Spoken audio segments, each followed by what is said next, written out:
everyone. Here's what's coming up tonight on Now. You ask, we answer. Tonight we're tackling questions about how you can open up your home to help Portland's asylum seekers. Plus, mystery illnesses and deaths in the Dominican Republic. We speak with one Mainer who just returned. Some people like their bananas on the green side. Others like them overripe with brown spots. I kind of like mine in between. The question tonight is one banana healthier than the other banana? We'll verify. This is News Center Now.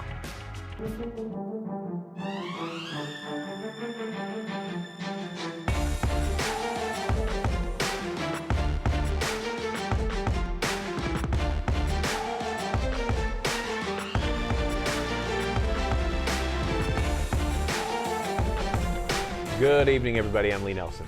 And I'm Lindsay Mills. Thanks for being with us tonight. We've been talking about this for some time now, how the city of Portland is handling the influx of asylum seekers who are arriving here. And as long as we've been talking about it, people have been asking questions, prompting more talk about it. And there are a lot of questions to be answered.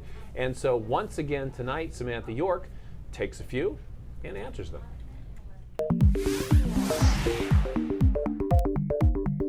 We've received a number of questions and concerns from you at home about the hundreds of asylum seekers who've entered Portland in the last week. They've ranged from costs to clarity on their immigration status to how you can help. The latest question comes from Sarah, who says, "We have extra room in our home and are interested in helping house immigrants. Is this something we can look into?" Here's what we found out. City officials released a statement Wednesday night that explains their next steps in the housing search. It says city officials are working with the Greater Portland Council of Governments Metro Regional Coalition to create a long-term housing plan for the asylum seekers. At an emergency meeting Wednesday morning, city officials say members of neighboring cities and towns agreed to work with local developers and private property owners to find vacant apartments or suitable empty facilities that could house 100 families. GPCOG will coordinate the creation of a program that will allow families to host asylum seekers in their homes. So yes, if you're looking to provide a temporary place for asylum seekers to stay, contact GPCOG. We've put their contact information on our website. And of course, if you at home have a question you want answered, just shoot us an email or use the hashtag AskNow. In Portland, I'm Samantha York, News Center, Maine. All right, so there you go. One more question down. Yes. More to come, right? Well, exactly. We answer one, we get five more. Right. Yeah. Now this, Maine lawmakers pulled an all-nighter as they tried to get some final high-stakes bills passed before the end of the legislative session. Several of the session's biggest bills that are now waiting to be signed into law are allowing pot sales, approved by voters of course, prohibiting driving while holding a cell phone, legalizing sports betting, establishing presidential primaries. Meanwhile, Governor Janet Mills working into the night, signing several bills, including an alternative to a controversial red flag bill. This law allows police to have a person surrender their weapons if a medical professional agrees they pose a threat to themselves or others. Another new law is to make bias-based and racial profiling by police illegal, and a bill was signed to advance children's cancer research. Now, these bills and laws have had a lot of you talking on social media, and coming up tonight at 5:30 and 6, we will learn more about something in this legislative session that did not get resolved. Okay, fair enough. The rain did not get resolved, and I think it's going to take a few more hours. Here's Keith to fill us in on that. It will. I was reading those comments real quick, and I was trying to figure one out. It said, once you get a headset, you'll never go back. I'm like, what? What are we talking about? It's the driving thing, right? Yes, Yeah, hands-free. yes. Okay. I was like, how does this factor into any of the things we're talking about It right is now? true. I've had that for a while in my car, hands-free, and Hands-free. it's really nice. Do you find you actually call people more? I don't call people at all, but I do answer phone calls, More because calls. it's just It's easier. you push one button and you talk. Does the Geländewagen have that? Yeah, the new car that you have? Who do you think I am? But it is an excuse to make more phone calls. I think use the travel time. If you don't know what a Geländewagen is, look it up online. It's the car that Lindsay has right now. No. All right, here's some heavy downpours out there. This stuff is really congealing and coming down. And guys, getting quite a few reports of thunderstorms out there as well. And we talked yesterday about whether or not we'd have the juice in the atmosphere to produce thunder and lightning, and we do have it, even though it's not being picked up too well on the radar right now. good news is the back edge is starting to move through southern coastal Maine, and we'll get at least a reprieve a little bit in the rain there. But the big picture is this is a good rain shield. In fact, typically as you get to this time of the year, right towards summer, it's harder to get these deeper lows with more moisture, but this one is anomalously deep and strong, and that's why we're picking up about 1.5 inches to 2 in most spots of rain. The temperatures in the 50s, of course. When it's like this, it's going to be really hard to pick those temperatures up. So the rain continues to advance to the north and east. Just a warning, even when it starts to lighten up on you, it's not done because there's still thunderstorms back to the west and southwest. Overnight tonight, those thunderstorms will continue. Rainy, cloudy, at least through the first half of Friday. But guys, by tomorrow afternoon, we will clear out, and that will set the stage for the weekend. Good. Timing is Thumbs good. up all around. Yes, indeed. Just in time for the weekend. Keith, thanks. Checking out our headlines today, the U.S. military confirming Iranian forces shot down a U.S. drone in what it called an unprovoked attack. The U.S. Central Command says Iranian forces shot down the drone, an RQ-4 Global Hawk in international airspace. The unmanned aircraft is used for surveillance. We will have much more on this story coming up on News Center Maine at 5:30. The attorney for the young man who accuses actor Kevin Spacey of groping him says his client's cell phone can't be located, and that's a problem because the court ordered it to be turned over to the defense. Spacey's lawyers have demanded the cell phone so they can recover texts that they say support Spacey's claims of innocence. The attorney for the alleged victim says they are using an expert to search for backups for the phone, but they don't have a ton of time. The judge is now giving them until July 8th to find that phone. A suspect in the shooting of David Ortiz has been charged with drug and firearm possession in New Jersey. The U.S. Attorney's Office in Newark announced the indictment for Rolfi Rafira Cruz. Meanwhile, Dominican authorities arresting an 11th person in connection with the shooting, and authorities are now saying it was a case of mistaken identity and a friend with Ortiz that night that he was the intended target. Well, have you ever gone to the emergency room and then ended up with a surprise bill you weren't anticipating? If so, you're not alone. Yeah, hardly. According to a new study from the Kaiser Family Foundation, 1 in 6 hospital trips results in this unexpected bill.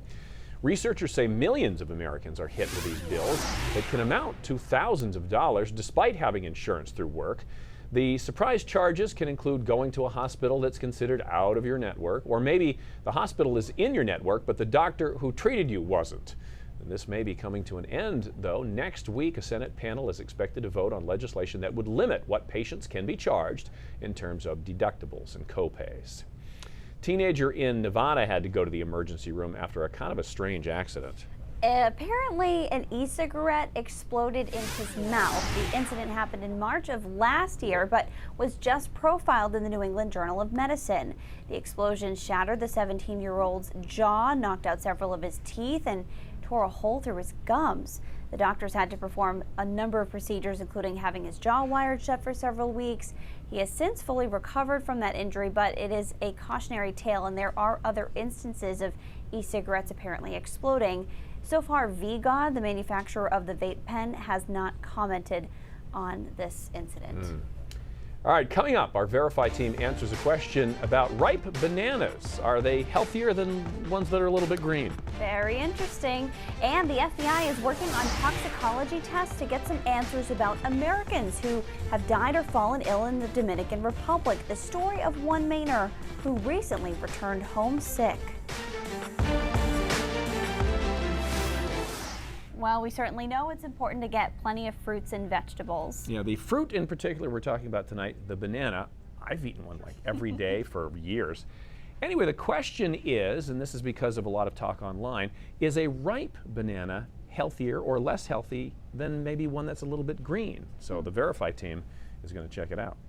A post debating perfect ripeness turned into a viral banana debate. Some of you claim a riper banana is healthier than its greener counterparts. Let's verify, starting with that switch from green to yellow.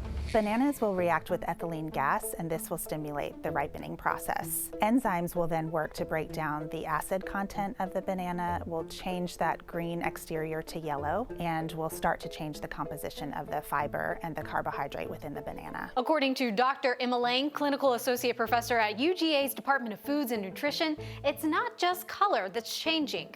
As a banana ripens, there are changes in the composition of the starch. So an unripe banana is going to have a starch that is difficult for us to digest. But she says that resistant starch has benefits. It can help with a feeling of fullness and other types of digestive health. A ripe banana, on the other hand, still has the same calories and fiber, but more simple carbohydrates as the starch changes. That's why it's sweeter. Dr. Lang says those brown spots are one sign of more antioxidants. Though whether increased antioxidants translate to the part you eat is hard to track.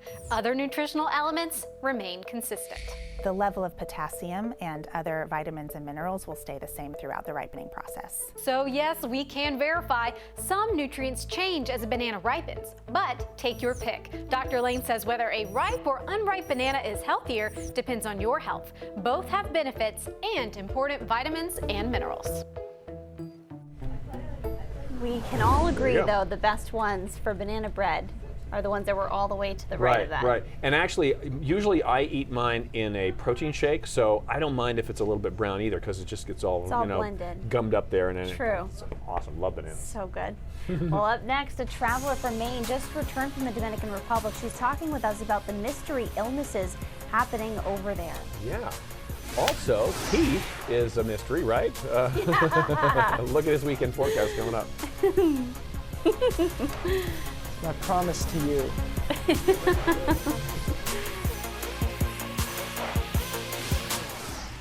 It is a mystery in paradise. The Dominican Republic's been in the headlines not just for the shooting of Red Sox star David Ortiz, but because 9 American tourists have died there this year. Dozens more have gotten sick as well. I spoke with one Mainer who just returned from a recent trip, and she was miserably ill. Now she has some answers, at least for her case. It was beautiful weather. I mean, it's everything that you pictured it would be. Ashley Hare traveled to the Dominican Republic last month with some friends. She's been there before, but this time was different. Lots of heartburn and nausea. And at one point I had to leave the group of friends and I had to go lay down in the room for several hours. By the time she got home to Brewer, she couldn't keep any food down for days and ended up at the emergency room. It was eventually confirmed that I did have salmonella poison. Then something else raised a red flag for Hare. Headlines showing dozens of illnesses and 9 deaths of American tourists in the Dominican Republic. It was scary. At one point I was wondering, are they going to connect it? The State Department confirms to NBC News there is nothing unusual about the number of American deaths in the Dominican Republic. It has, however, issued a Level 2 travel advisory for crime. The FBI, meanwhile, is using toxicology tests to see if any of the deaths are connected. The results could take up to a month. As awful it was to know that I had salmonella, it was like almost relieving because I'm like, thank God, I know why I'm sick. A mystery solved, at least in Ashley Hare's case, as a search for answers continues in a place where she's had more positive experiences than not so memorable. I wouldn't ban them off my travel list. I've already been there 3 times. Maybe it's time to explore another island. Now, the Centers for Disease Control and Prevention is also warning people about traveling to the Dominican Republic about an increase in reported dog and cat bites, and apparently those 2 animals can be rabid over there. So they're just kind of warning people about that. Huh. So There are enough other places to go that Right. you A lot can of just other kind of places. scratch that off the list for a little while. The only thing is, though, if you actually ever look at like the travel warnings from the government, they're like for every place you would Everywhere. ever True enough. go. There's always something. I almost yeah. feel like there should be fewer of them. Like, let me know if I really shouldn't go somewhere. Right. You know what I mean? Right. Because there's everywhere from Mexico to even a lot of places in Europe. You'll get different travel Yep. warnings. absolutely. We're kind of like oddly arrogant in that way. Like, watch out! You go to Germany, but something bad might happen. I'm like, Yeah. I don't know about that.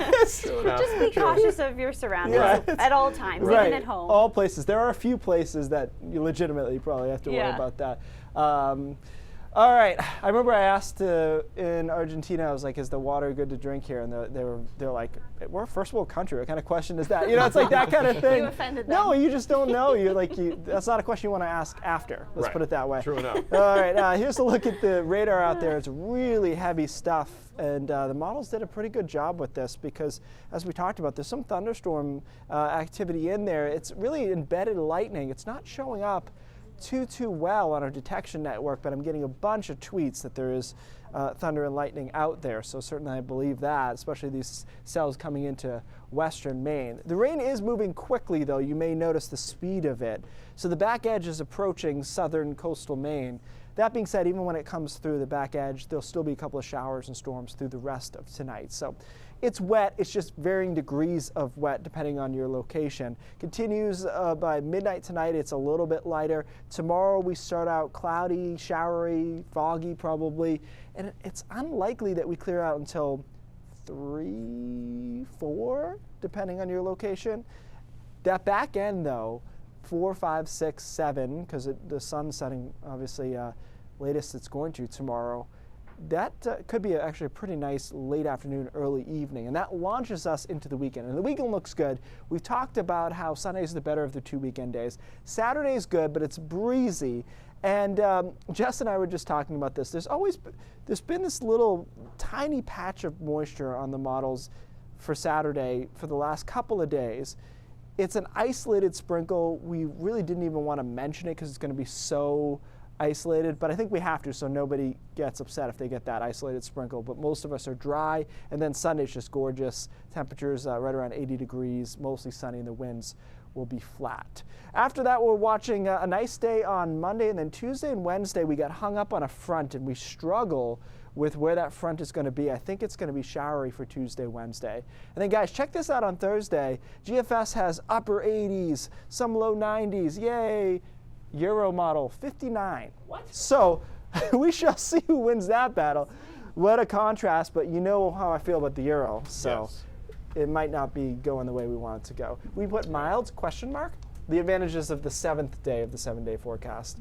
But again, the weekend looks good. And again, there's no real change to Saturday's forecast, even though we put that little sprinkle in. It's always been about a 10% chance of a sprinkle. It's just that now, as we get closer, I feel we have to mention it. Because if you're that 10%, right, you're going to be Keith didn't say anything. Annoyed. Yeah, but I think it's going to be a nice day. So. All right, good. All right, Keith, thanks a lot. All right, check this out. We had a cute little dog in here today. Jojo. Jojo the Pomchi, Pomeranian and Chihuahua. Right, Pomchi, right. And now we have to talk about Tostito, who we've actually talked about quite a bit before.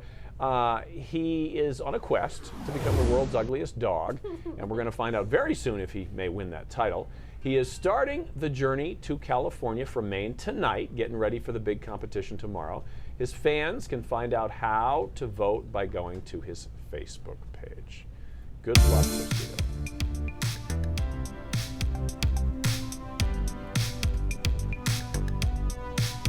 Real quick, too, I believe today is hashtag ugliest dog day. Oh, nice. I saw that trending on Twitter. All right, checking out the Snap Maps today. You had one job to do. We've seen these posts on Snap Maps before. So people are filing these instances away in that you had one job. And I think in this case, they're maybe upset about the distribution of the sprinkles, maybe? I guess so. Not really sure about that one. And then this one, is this supposed to say eggs and bacon? Oh, and the G's are upside down. There you go. Maybe it's abstract. Maybe it's intentional. It is artistic. Coco's laughing at me. Artistic is what it is. Let's just move on okay, from that, shall we? From that one. That story never happened.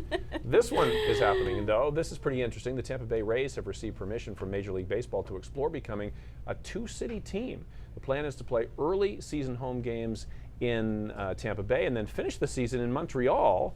It got us thinking, too, if you could work regularly in another city around the world, where would it be? That's really interesting. That's going to be a hard thing for their families to split that up between the two. You know what, though? I think a lot of their families just live in their original home anyway, because they're always on the road when they're playing that game. So. Right. So what would your alternative one be? I'd like to stick driving distance, preferably, so maybe anywhere else in New England, you know? Okay. How about you?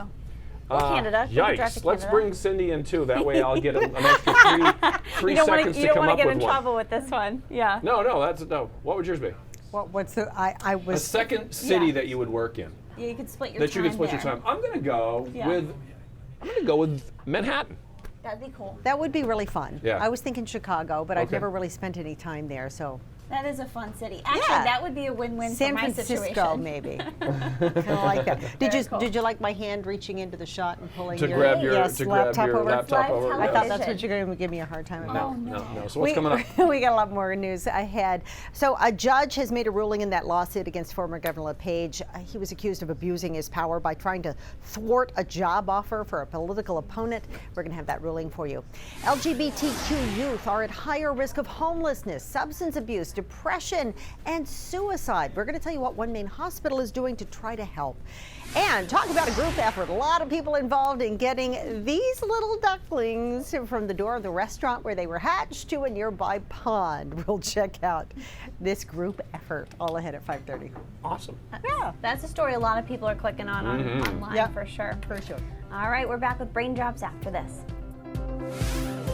All right, today's Brain Drops is actually based off an interesting headline I saw in the Portland Press Herald that Golden is trying to push back this idea of additional lobster trap regulations. And this, here's where this comes from, and it gets into science here very quickly. So this comes from right whale population. So they're trying to put in place more regulations to stop entanglements for right whales because their population has been declining and they're endangered, of course. They actually bottomed out in 1990 at 268 of them worldwide. Okay, so within that, these are the entanglement deaths, and as you can see, they've been pretty strong the last couple of years. So where does the science part come into this? Golden is saying that the tool that's used to predict entanglements is not peer-reviewed, and we talk about peer-reviewed a lot here. And he's right. NOAA has not run this through a third-party peer review process. Part of the reason for that is it's new, it's experimental. It's going to take 2 to 3 years for that to happen. This is the data it spits out. It shows you right whale locations, and then the next graphic that we're going to show you is where all the traps are. So fishermen are saying most of our traps are densely right along the coastline. The right whale population, for the most part, is farther offshore. In addition to this, they cannot tell when whales are entangled, if they're being entangled in United States traps or if they're from Canada. And so there's some argument about that too. But this is an interesting juxtaposition of, he is correct that it's not completely peer-reviewed, and that's usually something you've got to watch out for. Sometimes when things are in flux, you end up having to use your best available scientific data. And that's the way to phrase this, as opposed to something like climate change we studied for 60, 65 years. And the other thing to look at is this is where the tool comes from. And so there's lots of different branches and interests coming together with this data, including the United States Navy. So that's a good sign. There's going to be no bias in this data, but there could be more of it. Interesting question as to, do you proceed based on what you know? It's been a tough year for lobstermen, so do you put more regulations in? I don't have an answer to that, but I thought it was interesting where this tool was at, what they can do to make it better. It's probably going to take 2 or 3 years, so they'll have to decide if they can wait that long. Very interesting, Keith, and nicely timed. News Yeah, Center just Maine at got it. 5:30 starts right now.